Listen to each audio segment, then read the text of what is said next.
RMC, Laël, l'amour et vous, Brigitte Laël.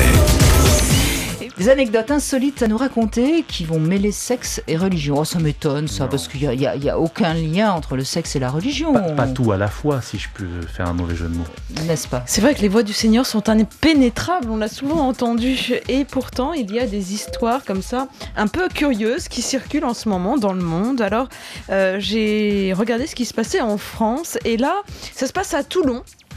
Le Texas Bar fait parler beaucoup de lui. Il est juste à côté de l'église Saint-François de Paul. Et en fait, à la base, c'est un bar gay qui est en liquidation judiciaire et qui vient tout juste d'être racheté par une communauté catholique traditionnaliste qui s'appelle les Missionnaires de la Miséricorde Divine.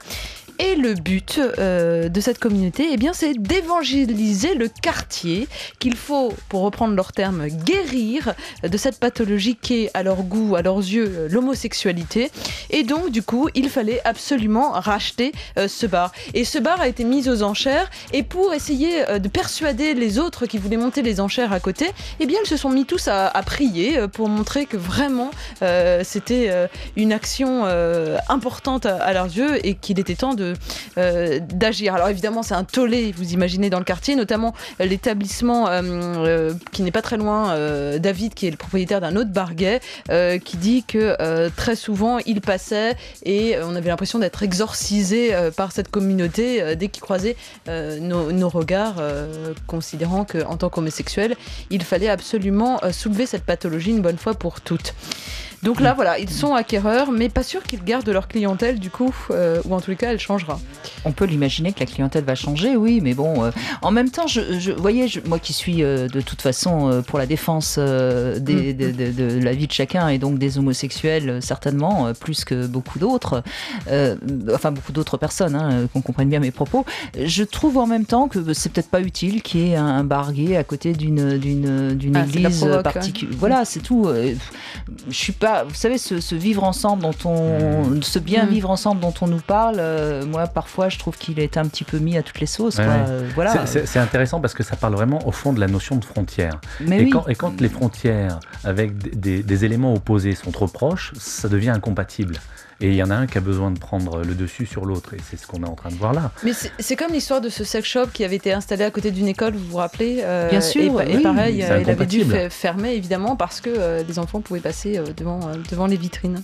Donc chacun défend son territoire en fonction aussi de ses émotions, probablement... De sa culture, de ses croyances, voilà. Et bon, après, moi je suis bien sûr tout à fait d'accord qu'il y ait des bars gays, je suis tout à fait d'accord qu'il y ait des églises, mais c'est vrai qu'a priori, l'un à côté de l'autre. Oui, c'est plus facile de changer l'activité du bar que celle de l'église. En plus, Et alors en Italie, vous savez ce qui se passe ? Peut-être que l'Immaculée Conception revient, puisque une religieuse qui se plaignait de maux de ventre a été admise aux urgences de l'hôpital le plus proche.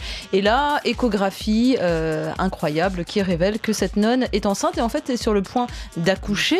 Je crois que c'est un homme d'église qui l'a mis enceinte. Alors, j'avais vu cette info la semaine dernière. On ne sait pas exactement, c'est bien là tout le problème. Parce que en fait, cette jeune fille qui appartient à un couvent est, d'après les sœurs qui l'ont accueillie, une jeune femme qui n'est pas du tout religieuse en réalité. Elle aurait été accueillie il y a 1 an dans le couvent, esselée, perdue, ensainte, et donc elle l'aurait il y a 1 an, couverte. Mais ça dure 9 mois normalement, la gestation. A priori chez les êtres humains. Donc exactement, que s'est-il passé ? Avec qui, quand bien même elle ne serait pas religieuse, avec qui elle aurait eu cet enfant, effectivement, au sein du couvent, ça paraît bien curieux.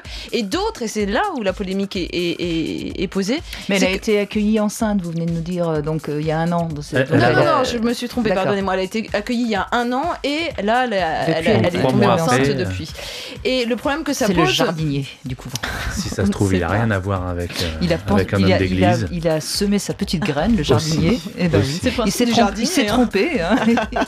Ça arrive, l'erreur est humaine, enfin, franchement. Mais ça, c'est ce que disent les sœurs.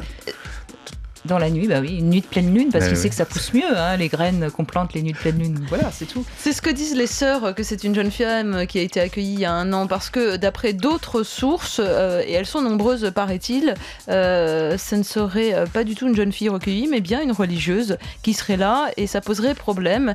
Et si elle dit qu'elle n'a eu aucun rapport sexuel, alors est-ce que ça serait l'opération du Saint-Esprit ou je ne sais qui, et c'est là où on parle d'Immaculée Conception.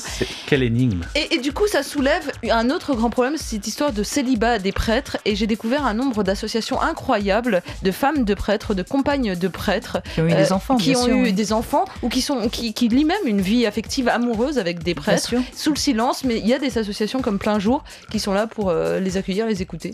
Donc ça existe et elles sont nombreuses, ces associations. Comme quoi le renoncement est bien difficile. Mais je crois qu'il ne faut pas oublier que ce sont avant tout des êtres humains et que ce qu'on leur demande, ce vœu de chasteté, il a été mal interprété. Une fois de plus, on leur demandait pas de ne pas avoir de rapport sexuel, on leur demandait de faire vœu de chasteté. C'est pas tout à fait la même chose.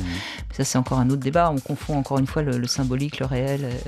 Exactement. Vous êtes d'accord, hein? Ah Bon, oui. eh ben nous, on fait pas Bravo. du tout ni vœu de chasteté, ni vœu de Ah non. je ne sais quoi d'autre. D'ailleurs, On on rentre pas dans les parle ordres. d'amour, de sexualité au 32-16. À tout de suite.